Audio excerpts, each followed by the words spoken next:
This is International Arrivals. Welcome. You have arrived at your destination. I'm Emily Lutzker. And I'm Anna Kamasia. Today, International Arrivals speaks with Aline Bliumis, an interdisciplinary artist originally from Belarus, living and working in New York City. Welcome. Thank you for having me at your podcast and coming to my studio. Thank you for having us to your studio. It's our first time at a studio, so it's been really fun to walk around and look at your work and listen to you talk about it. I mean, I would love to share all of the things we're seeing, but I think I wanted to start by talking about your Bruise series. It's more a recent work that opened at Anna Zarina's new gallery in LA, and I wondered if you could maybe chat a little bit about it. Sure. I was actually fortunate to show this last May with Anna Zorina because originally Anna is also from Belarus and we're sharing that background.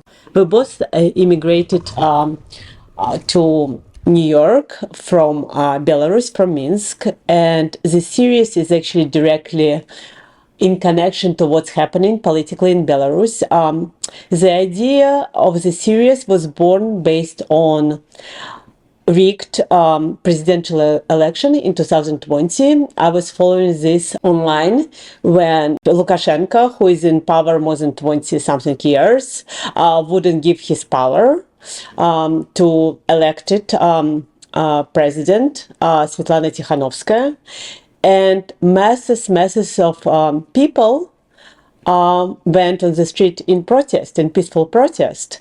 Many of my friends, some family members, and so on. And brutality in which the protest was faced was incredible. And people were beaten on the street, kids, teenagers, older people, women, men. And what Lukashenko, he put all his power in supporting the police state. And now army, police just went against peaceful protest. And of course, when you're beaten by police, you cannot go to police and say, a complaint about that. So a lot of people went on the street, put their clothes up, showing their bruises as a document, as something that could be hopefully at some day when he's going to be on trial, that I still hope is going to happen, it would be a document of that human abuse. And I was watching all this bruised body on TV or online, and at some point when you see thousands of bruises, it became this almost document or abstract image. It actually reminded me even Rothko color field paintings in some way. And there is a beauty and horror of that image. As Silvia Federici said, that every social change starts with a body. And this is, for me, was direct illustration of that saying.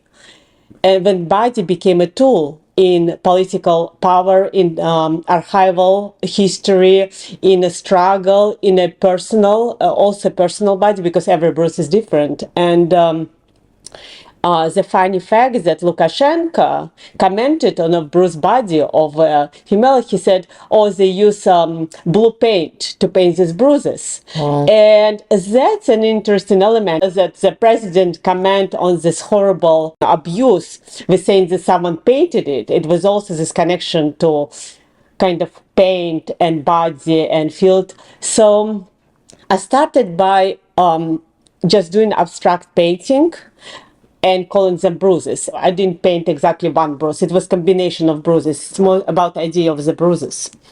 And for the series, I did about 17 paintings. And some of them look maybe from the beginning of as a landscape or as a scar or as a like even sunset or sunrise, something more, I would say, organic or landscape. Abstract, yeah. Abstract. It makes me think about people like Frankenthaler and her work. You know, when you look at those initially, you think, they're these beautiful, gentle, soft landscapes. Right. And also how I did it on just linen with watercolor. That technique that I had to experiment with to get it. So it's almost like staining, because the thing with just linen and watercolor, you can't fix it. So you have to go very, very light in layers. So if you look at it, you think like I'm like put like this bright colors on it, but not it goes in a thin layer, because if you make mistake, you're done with that mistake. And that kind of transparency in the layering is like the bruise itself. We see the bruise through the skin, you know, we see the wateriness of the blood through the skin and through the layers. Right. Yeah, and I was trying to get this element, like almost like meditate on these canvases. I would start with a bigger field, and then I would go into layers. Sometimes I wash that linen because when I work it's on stretch, and kind of stain it. But then I would go to like with little brush and go almost like through the hair. There is no hair, but like cells or details to get some elements in. A suggestion of skin. Suggestion of the skin, because it needs some kind of texture to feel it like skin. But in terms of color, it was interesting because I can experiment with all these different colors that you would not associate with the skin, with blue and purple and yellow, but it's all in that bruise, in the bruise palette. And for the show, when I showed it with Anna, was thinking about titles, because it was Bruce series, and I was painting it was Bruce 1, 2, 3, but it didn't make sense to be, it's so unspecific in bruises. So when we showed it in the gallery, we had Bruce, for example, 100, Bruce, for example, number 61.5, and it's people disagreed with election result on Belarus, or Bruce 94% of people die without fulfilling their dreams, something, or about how many people left misplaced right now in the world, for example, or Bruce number 174 countries are at war in some form or another in 2021, which is quite incredible statistics, because it's 195 countries altogether. So most of the countries in some kind of conflict at any point.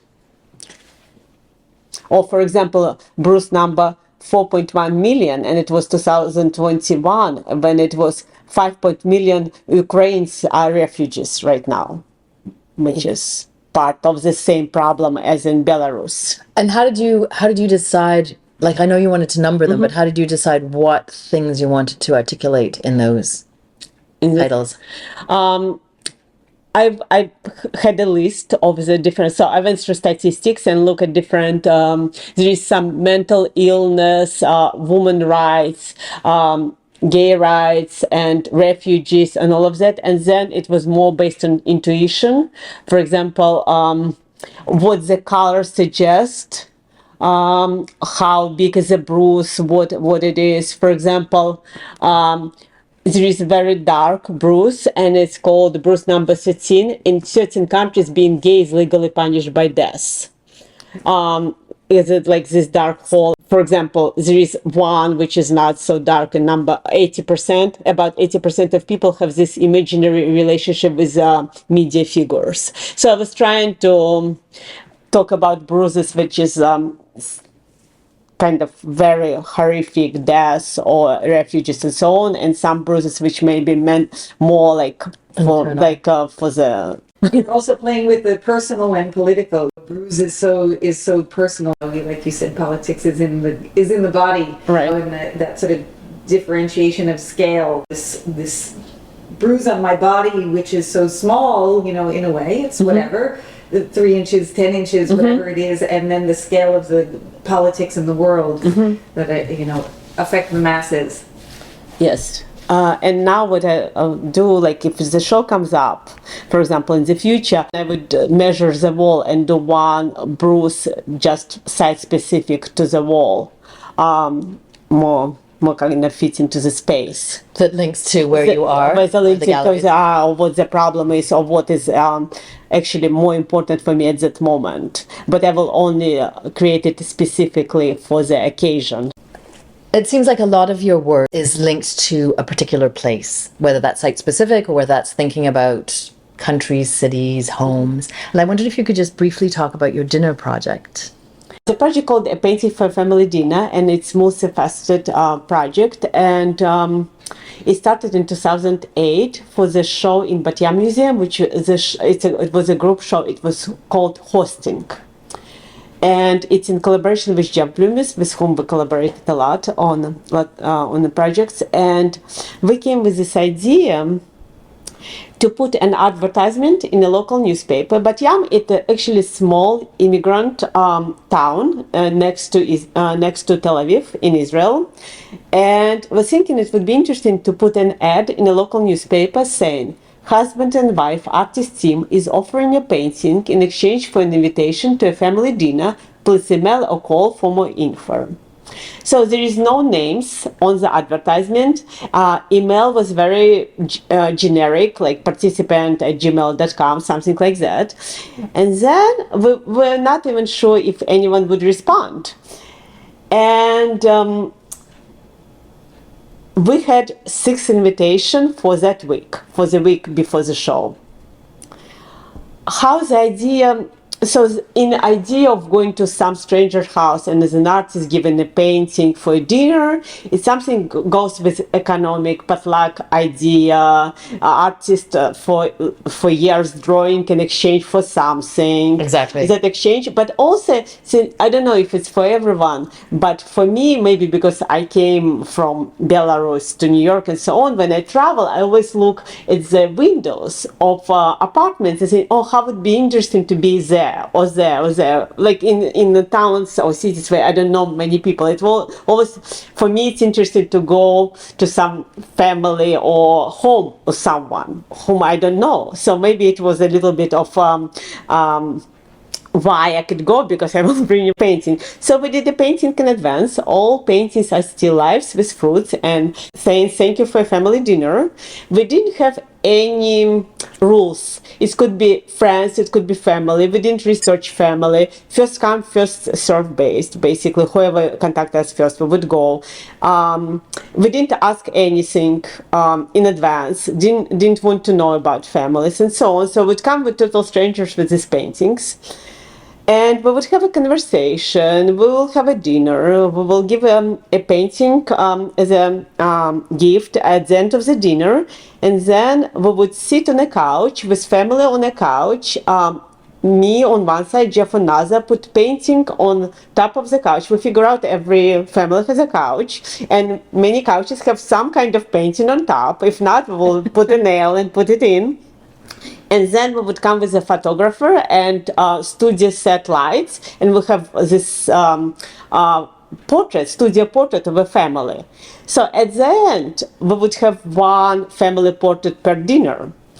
We would document dinner in between, but the documentation was only for us to remember. And we collected recipes and did a little diary, but it would be only in terms of the brochure at the end. For exhibition, we just would do one portrait per family. Right. So we start with empty wall, and we would add these families. And it's interesting because we did it in 5 countries. We started with Israel, with Bat Yam Museum, then we did it in the Bronx with No Longer Empty and Bronx Museum. We did it in Lecce with the Mirata Foundation, and we did it with Beijing with Inside Out Museum Residency, and we did it for Tokyo Biennale this summer. Unfortunately on Zoom, because it was COVID times. And I have so many stories for that project. It's quite unbelievable because the warmth of people and the ways of communicate over food, the ways we didn't want to bring any subjects. So basically, we had few rules for the project. We didn't have any topic we want to discuss. We didn't want to invite. Find out any information. We didn't have any setup, so we would talk whatever comes up. We didn't have any. Also, we actually would eat dinner before dinner because we didn't want to come hungry. So us and photographer would always eat almost like 80% of fullness, so we can talk. Because if you're hungry, it's hard to talk. Also, we always would find a local photographer in the country we're traveling, because we didn't want to come with our own photographer. So it's a lot of stories about that too. If you're open-minded, you kind of focused and you come with good intention. It was always good. We didn't have a single bad dinner. We had, and we kind of went easy. Once in Beijing, we actually had only one woman for dinner because your husband suddenly have to travel. And she said, oh, I'm so sorry, he had to travel last minute. I'm alone, you don't want to come? And we said, no, we want to come. We want to come. And then we saw husband in the photos. So we kind of met her family through objects. And you can find out a lot about family and people from the home, and every set is different. I was going to say, I'm sure you have a ton of stories, but what are the things you learned from doing that project? So there is few notes of us. United States and Israel were two countries from five that every family was with different background. In the Bronx, every single family was with different background. And in Israel too. In Italy, China, and Tokyo, it was very homogeneous. So it was only Italians, only Chinese, and only Japanese. And it's interesting to learn about, actually, you think about family, but you do learn about politics, economy. For example, in China, we had a girl who would be translating for us. She was from province and she lived with her uncle for 2 years. She never been in a single family home in Beijing because people don't invite to the home so easily. And it was interesting in Beijing, if you praise some object, I would say like, oh, it's a beautiful bottle of wine. You would get that wine at the end. So at third dinner we got like teapot, tea, wine. We learned not to say anything about that. Otherwise, about anything. Would get Right. overloaded, right? Yeah. For the trip home. Yeah. But I think every culture kind of proud in their warmth and being host. And it's true, everyone has their own way of hosting, but it's all about people and connection. And I think that's the easier way to do over food as well, in some way, because it's relaxed and familiar situation. Yeah, what a way to gain insight to the places you go to. Amazing. And with Tokyo, I have many stories, but with Tokyo it was interesting because it was on Zoom, but we had one image which we took when we both have the same miso paste, me from my fridge and the family from the fridge, but the brand and the box is the same. So it's also how even globally we are connected in some way in this simple product. Yeah, exactly. And my mom used to teach international students, like a cultural course in Canada. And she said one of the ways she would always connect the people was to ask them what they did for a headache. Like, what if you have a headache from wherever you are from, what do you do? And it was so interesting because all of the overlaps that people didn't realize that people in China use the same product as people in Italy, or that so-and-so, it was very interesting for her as a way to say, oh, we are so connected in so many ways we don't realize too. Exactly, yeah, and it's pretty amazing how quickly you can find something to talk about with all these people from different class, from different background. And it was interesting actually. It was not not art people at all who invited us. A lot of people in education or anything else, but not collectors or anyone in art field. And it was interesting to find that out. Did you ask them why they responded to the ad? We did sometimes, and some say, oh, my wife want to do it, or we want to, for example, in Beijing it was a lot of practice of English, or just meet someone who is not from here, or some strangers. It was all these different ways to, or someone just like to host. It was one girl very interested in Israel who is doing some surf when they go to different countries and stay in different surf yeah,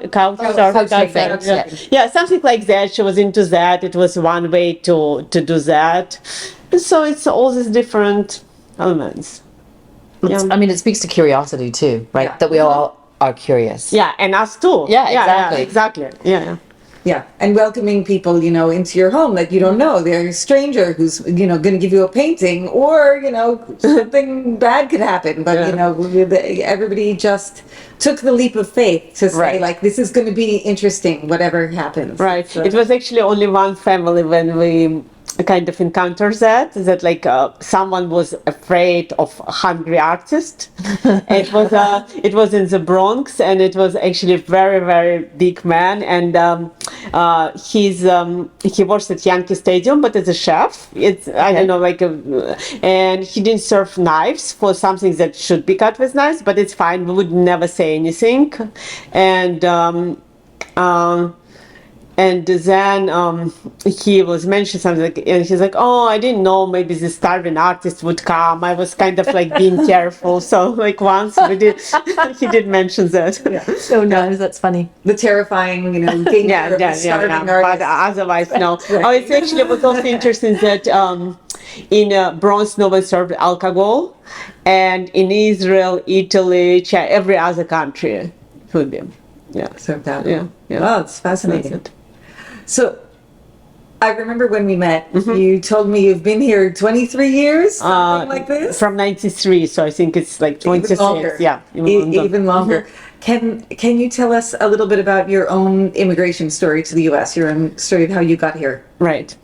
So I came in 93 with my mom. We immigrated. We got our green card in Moscow at the time. And when I was growing up, my mom was always kind of dissident. She was against Soviet regime and wanted to live, as I remember myself, she always was talking to live in the country. And we had some family in US, and first chance we had it was 93 to do our paperwork and come here. We took. I actually was 20. I was really happy in Minsk. I didn't want particular to move yet. I know it would come like later if we would stay, but at that time, so I was thinking, she was single mom, and I couldn't say no, of course. I knew how important it is for her. So we came in December. Our aunt and uncle in Brooklyn, they met us at JFK, and they were living in this area of Brooklyn of Bensonhurst. So we're driving to the house, and I was like, I can't believe this is United States. It's all like a family two-story building full of Christmas religious ornamentation. Like, that's America. I had like a different idea. And then first time we came to Manhattan, we took a subway to Rector Street station because we had to go to the office to do our paperwork. And we came out and we saw these skyscrapers. And I remember that first reaction, my mom started crying because suddenly she realized what responsibility she took to coming alone with her daughter without English and so on. So, and I looked around and like, it's the best thing I ever seen in my life. Like, so the first time I went back, it was like 25 years later, Belarus. And I took English as second language. I went to college here. I went to School of Visual Arts. And then I went to NYU. I studied, and so it's my country, whatever it means right now. And you met your husband here? Yes, I met my husband here. He's from Moldova originally, and he came with his family in 70s when he was a teenager. So he was much more Americanized than I am, but it doesn't matter at this point. Yeah.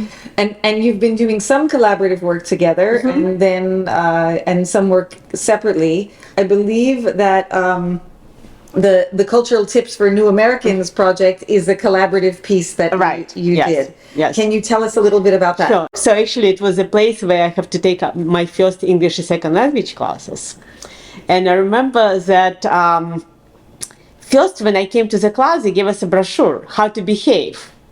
And I was thinking it's so ironic because it's not only about language, it's the whole cultural. I didn't know about that. I was thinking, when you come from growing in Soviet Union or now it's Belarus or whatever, you think you more or less people are the same because it was very homogeneous society.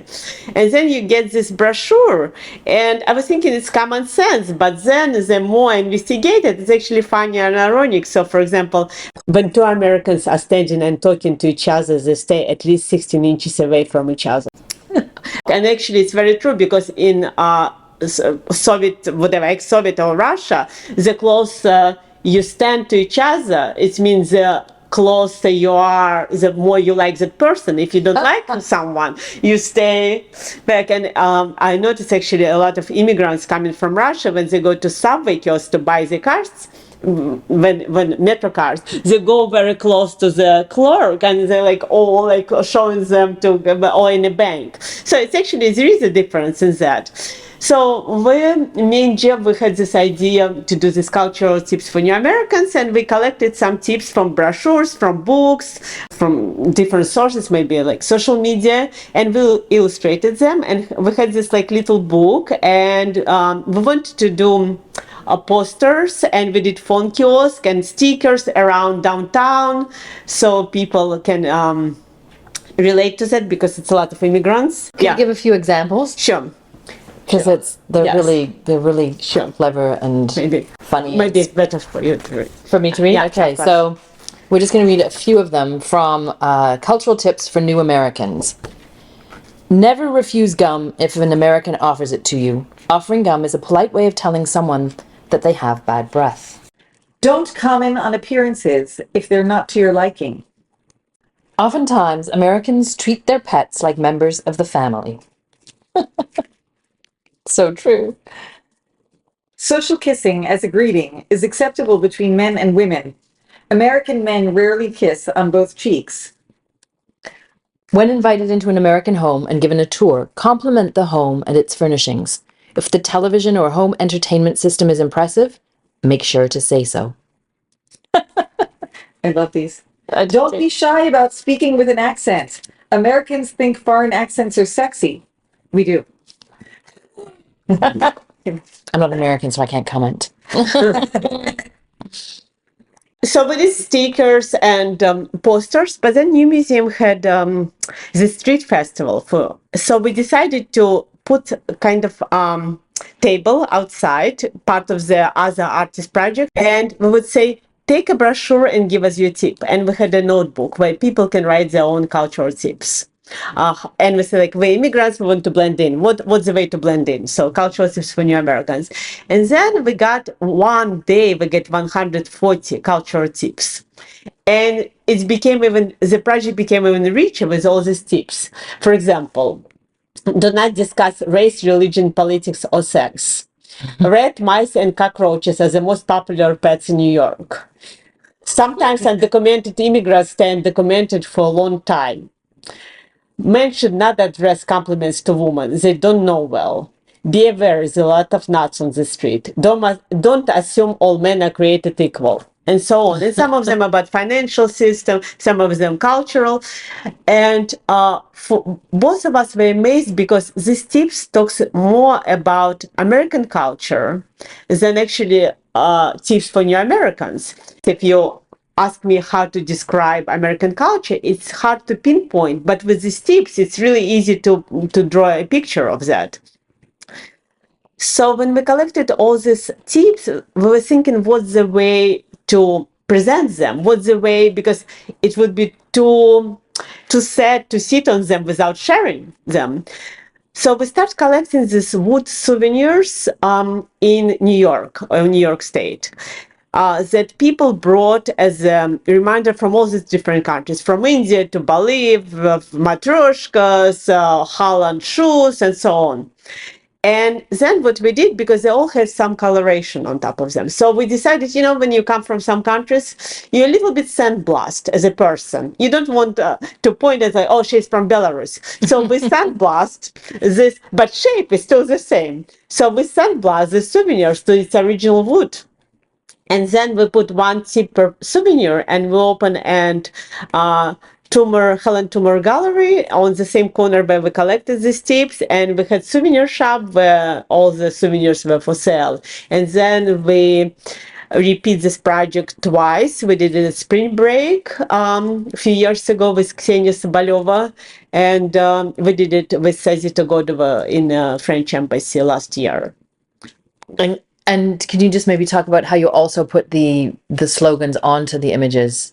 I put all the objects, and then I print all the tips, and then I tape it first, which object goes with which tip. So they all have kind of funny connotation, object and tips together. Right. Maybe you can. Yeah. Yeah, for example, there is this souvenir of elephant with which is supposed to be for Luck, right. for the luck or financial kind of success. With its trunk up. Yep. Yeah, trans up. So the tip is rags to riches stories are popular in the United States. For example, there is this African souvenir, I think, like Somebody making a pot. making a pot. In America, you need the license for everything. Right. And then woman probably from Germany, right? Souvenir from Holland with a little basket with flowers and umbrella. Let's do lunch is a polite way of exiting a social situation. Those are really good. I really think they've encapsulated so much about America. Pretend you know everything. Or on mask, don't watch local news, it will only make you upset. Yeah. True. These days, anyway. So you have a show coming up here in New York at Yes. Situations Gallery, opening February 23rd. And you're doing something that feels different for that. Yes. But it's also political and it's also about the body. Right. I was in my studio last summer when I heard that US Supreme Court overturned Roe versus Wade and US Constitution does not protect the right to have an abortion. Of course I was shocked, but it also made me think that for centuries before medicine became professionalized, women took care of their bodies. Herbal remedies and folk medicine were used to induce abortion. And that's the story behind Planned Parenthood series. The series consists of 24 watercolor on wood panel. Each portray flowers that were used at some part of the world to induce abortion. From peacock flowers that now symbolized anti-slavery resistance and were used in 17th century and before that probably by enslaved women to terminate their pregnancy, to Assyrian flowers that was mentioned in 12th century medical writing of the sainted German nun Hildegard von Bingen, who performed herbal abortion herself. So I was researching all this. I knew about some plants, for example, about peacock flowers that were used in 19th century by slaves to induce abortion. Basically, it was some way of the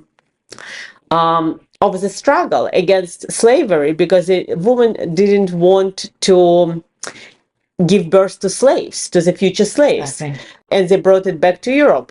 But all they were not interested, or local women didn't share that knowledge because that knowledge didn't come until very later that peacock flower would be something that could help with abortion. Egypt, Greece, and Rome, and many, I think every continent basically had something. Exactly, because women had to look out for each other and they had to help each other with this sort of underground system of knowledge, Right. you know? We're collecting that knowledge, but it was suppressed because it was witch hunt, it was illegal, it was criminalized, it was punished, and so on. It's about control, right? I mean, Exactly, it's about exactly. control and not giving control to women over their own bodies in so many ways. It's a fascinating series to me because these flowers, which are sexualized, you know, they're a history, but it's also a guide, you know, in case you need these things. It's a visual guide for, you know, finding what you might need, you know, in the age of illegal abortions. It's a historical tribute as well, and each one of them is framed in velvet. Yeah, so like very, like I try to, so I did sexualize them, they're like male, female, sometimes both, and I tried to make them kind of on a beautiful side, even it's called Planned Parenthood. So the title gives it away, but in the beginning you maybe would not realize it. And then I tried to do them like once, or almost like a jewel, you know, our own necklace or diamond or something like that. But as a guide, it's interesting because it could be a little as well. So it's actually so sad that in that age we put in the situation that someone might kill themselves because of trying to induce abortion.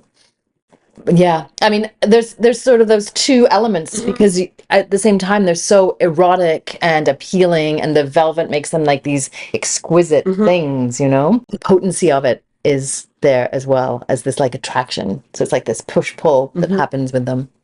Oh, Yeah, I'm excited to see them in the gallery. Just as one last question, what are your feelings about art and politics, art and protest? I mean, I definitely can relate to that.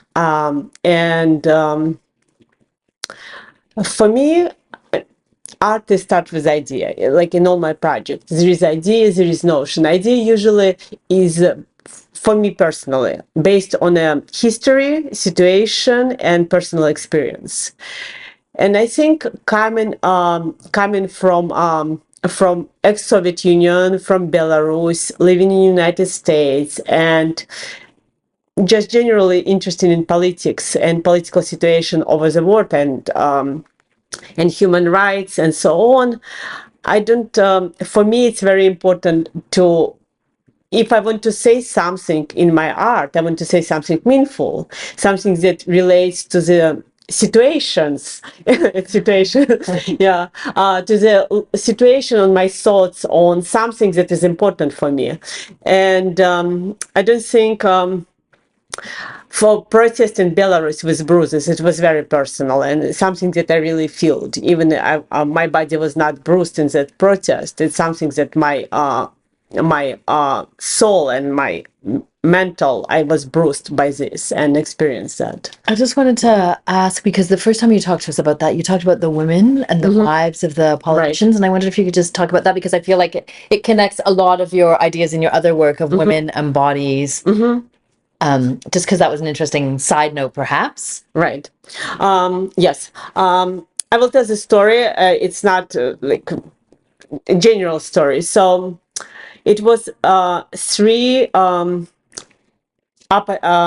opposite leaders who would run against Lukashenko. One left the country, and two were put to jail before election. So, wife of one leader, Svetlana Tikhanovskaya, she, I guess, decided that if my husband, she was housewife, decided if her husband in the jail, she will put her name, and she was joined by a head of the election office from other leader and from with the wife. So three women who is connected to this candidates, they run as a one team against Lukashenko. And by all means, by everyone who is ever follows that election, they won. Svetlana Tikhanovskaya is elected leader of Belarus. And Lukashenko, who is being Lukashenko, cannot give up power, of course, because he knows that the end of his life, basically, because it's so much was going on in these years, so much abuse that he had to be in jail by now for what he did to the people of Belarus. And fascinating story about so Tikhanovskaya Svetlana, she's in exile. She was arrested, and then she was let go. She has two kids. And Maria Kolesnikova, who is the head of one of the Babarika election, she was arrested. They drove her to the border with Poland, let her out of the car. There is buffer zone between border of Poland, and said, "You go," and they let her free. And she turned back, and she turned her passport, and went back, and she's in jail right now for more than 2 years. Wow. And she really, it's amazing woman who is a musician, trained in Germany. And she's embody the basically woman of Belarus at this point for me, as I understand. It's someone who is for peaceful protest, educated, smart, and brave. Yeah, amazing. And I think that your Bruises project is a tribute to her too. in so many ways. Definitely. And all the people who've been in the protest, because if you think about protest and protest of Belarus was so peaceful, they didn't break a single window. They didn't burn a single car. And it was some photographs where people actually would take their shoes off and would stand on bench to protest. So it was unprecedented. Wow. And brutality with which they met by government and by police and so on was incredible. Yeah, to come back with so To much. come back, yeah. Wow. And even though you've been here a long time, you still feel you're connected to Belarus. I still feel connected because I understand it well in some way. I'm connected to United States too, and I think when we had our conversation, I was telling you I'm not Belarusian, but I'm not American either. So it's between cultures. So I have this, and actually I like to compare cultures a lot in my project. I like that I have these two. Background and presence, and I always think, oh, what in this situation would like? It's always this in between object, and I like to be in between. It's a good position. It's not a static position. It's not a static position. Yeah. It might change in the future too, but Yeah. it's interesting. It's not fixed. It's like continually Yeah. kind of shifting. Yeah. Even socially, when I go back to Belarus, I have to think about my behavior, how to behave in United States and How to on. behave like a Belarusian. Maybe Yeah, we like should have to a be project, more, yeah. I forgot. I forgot how to be Belarusian. So I need Cultural tip for like new Belarusians. That's right. tips for returning Exactly. for immigrants. Yeah. Exactly. Thank you for having us to your studio. Thank you for talking to us. Well, this has been great speaking with you today. Thank you so much for spending your time with us. Anna has one more thing to Want say. to know more about Alina's work, you can go to alinabliumis.com, ALINABLIUMIS.com. Thank you so much. Thank you. Thank you. This has been the International Arrivals podcast. Many thanks to our guest, Aline Bliumis. Her show is at Situations Gallery on the Lower East Side in New York City from February 24th until April 2nd, 2023. Thanks for listening. This is International Arrivals, supporting artists from countries in conflict. You have arrived at your destination. Bem-vindo ao Pinto Play.